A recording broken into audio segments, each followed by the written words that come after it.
Some do. Others know the test is just a snapshot in time and they're always at risk. But after a very long year, so many people we spoke to told us they just want to see family.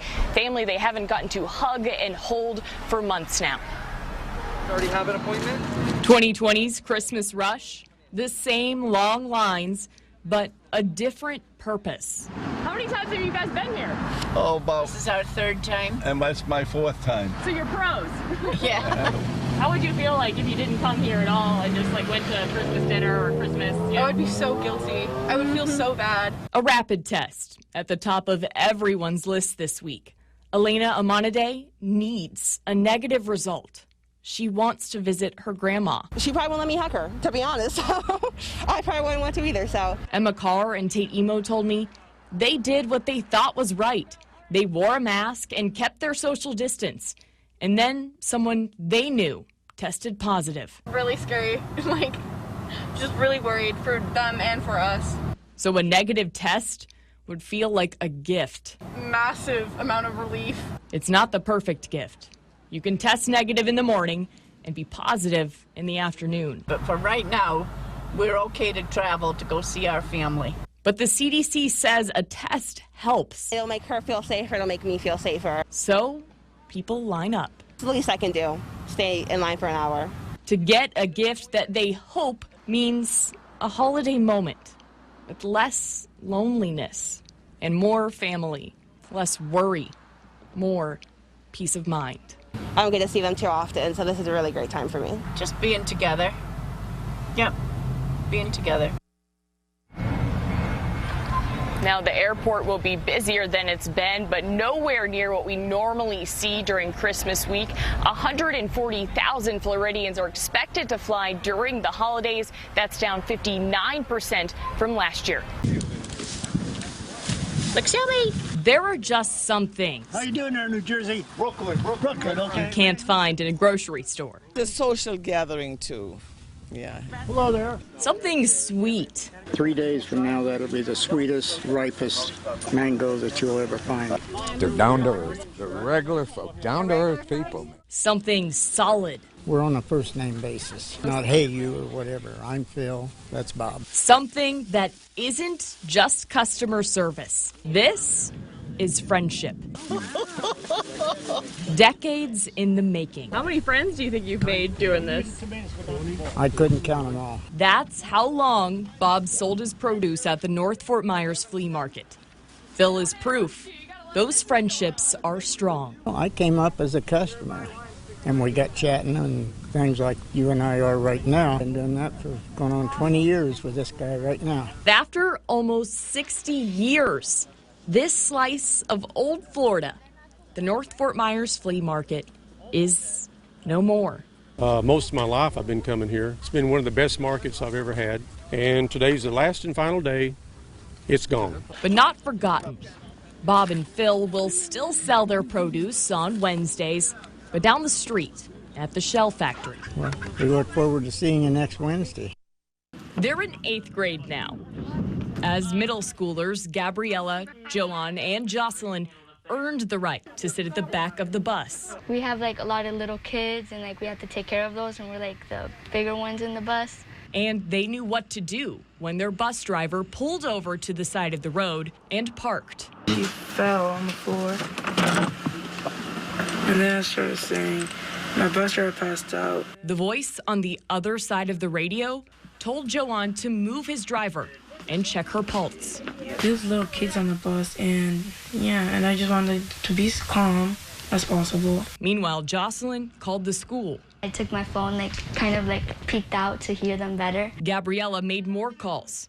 First to 911, then to moms and dads. So there were 17 kids on the bus, and 10 of them were elementary schoolers. So, of course, they freaked out. A lot of them were crying, and I just, they needed somebody to talk to that they knew, because, of course, I didn't know them all personally, so they needed to talk to someone who could, help them, so. Because of them, everyone is safe, including the driver. I am proud for all the students. Yeah, I am very happy, very, very happy. Safe, because sometimes it's okay if kids don't act their age.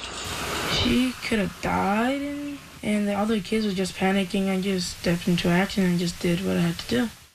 Working at the airline at the time, she knew the captain very well, but she told me in the days, now years later, she felt that she got to know all 110 people on board through the people they left behind and the memories they kept alive.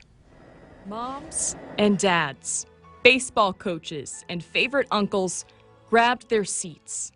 110 people filled ValueJet Flight 592. 592 days I need to return to Miami. What kind of problem are you having? Smoke in the cabin. The flight from Miami to Atlanta would not stay in the air for 10 minutes. Former CBS News correspondent Bob Orr covered the crash. Right before the plane took off, the guys on the ramp loaded into the cargo hold some oxygen canisters. They caught fire, and once that fire began, with all that oxygen supplied by the canisters, it just roared out of control. The plane slammed into the Everglades. No survivors, but lots of loved ones for all 110 on board. Louise Laughlin worked at ValueJet at the time. I remember the captain's husband, and he said, "Louise," and he gave me a hug, and he says, "I found her car keys." I mean, it was like, and we both cried a little bit. And he said, "It's time for me to go home."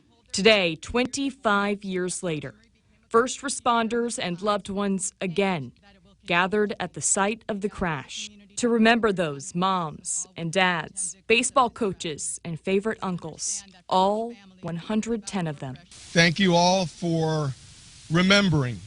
May the memory of the 110 souls be never forgotten.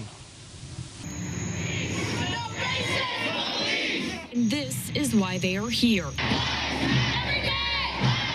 Saving lives like myself.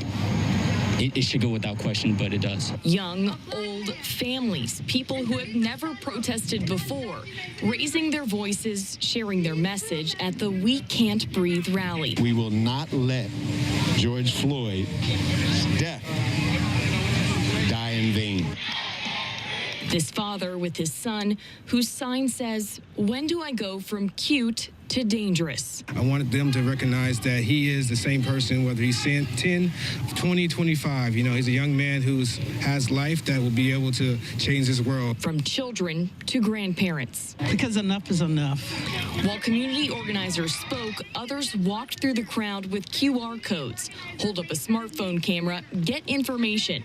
I think it is very important that we have an action plan for how do we move forward. Information to move the momentum into action. I think all black and white people to get along so we can all celebrate a happy life. For now and the future. So one thing that scares me is I see children out here. So I hope we do our job. We go into this holiday season with a lot lost. But Grace Church hopes somehow all the loss helps us understand the urgent need to give. People are really struggling to catch up for the time that they were off work, to stay caught up and just to make ends meet in general. And so Christmas gifts are really kind of an extra thing that a lot of families are just not able to do for their kids this year. And here we are, just 22 days to Christmas, and tags still cover the church angel tree. Each tag represents a little girl or little boy's wish. Tonight, still unfulfilled. One reason, COVID is keeping people away from Sunday services. When they're not coming through the door and seeing the church physically, that hurts. Heather Evans understands it's tough for people to look past their own troubles to what seems like an unending need. Because we don't have contact with as many families and people who would normally donate this year, we're having a hard time kind of getting the word out. So we have a long waiting list of kids. But if giving really is as good as receiving, what better Christmas gift to give yourself than making a child's wish come true? Anika Henniger, Wink News, now. One thing definitely not masked at Thursday's Cape Coral City Council meeting: passion. You, the evil, the wicked, will be dethroned. Not us. We will protect our rights. I will not wear a mask. Intense emotion on both sides of the issue, to or not to mandate face mask in Cape Coral. The coronavirus recently took the lives of my mother's 2 uncles, and it continues to take the lives of hundreds of Americans daily. Some completely against a mandate. Masks are a psychological tool to control and silence the masses. Wash your hands or replace it every time you touch it. I don't think it's reasonable. What's next? Mandatory vaccines? Mandatory microchips? But certainly not all. Approve this ordinance before the situation gets worse. I am a person who has asthma, but I recognize that a mask is going to be helping me. It has not affected my breathing. But after things got heated, I believe that it is as simple to shut up, be a puppet, and do as you're told. 2 council members left. One because of a prior commitment, the other on Zoom said they were done and didn't resume, leaving the decision for next Monday. What a moment. Lad Orr's neighbors are in awe. Like paparazzi, they snapped pictures and took videos of Lad on the court. Maybe it's because they can't keep up with him. 100 years old. He's the most amazing man I know. Swims every day. He plays tennis, Walks. miles a day, plays cards 2 times a week. He tells jokes. Lads kept it moving for a century now. Let's face it, our tennis is not sufficient to take us to the French Open or anything. Moving was enough to make friends for life. Well, he's an inspiration to all of us. Friends who celebrated all 100 of Lad's incredible years. All the signatures, it goes on and on and on. It means an awful lot to us because we're all striving to get to his age. This is what most of us are striving for, to have so many people who truly love us gather around us. He's just the nicest man I know. Very pleased that the good Lord has granted me this century.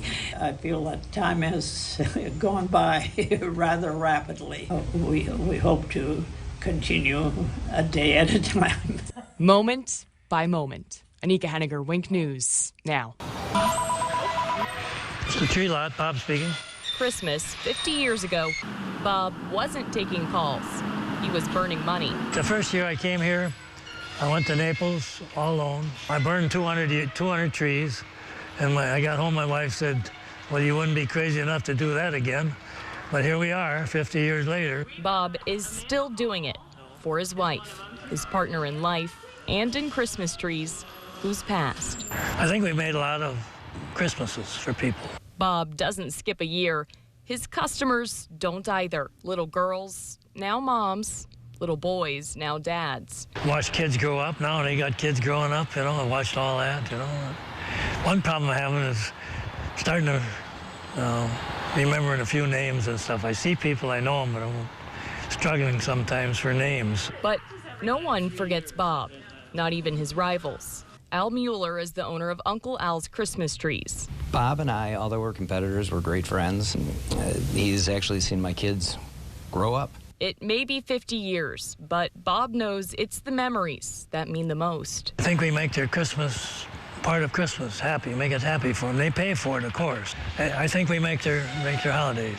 But only when you pick out the perfect tree. Kids run around a lot, and it's been quite a life,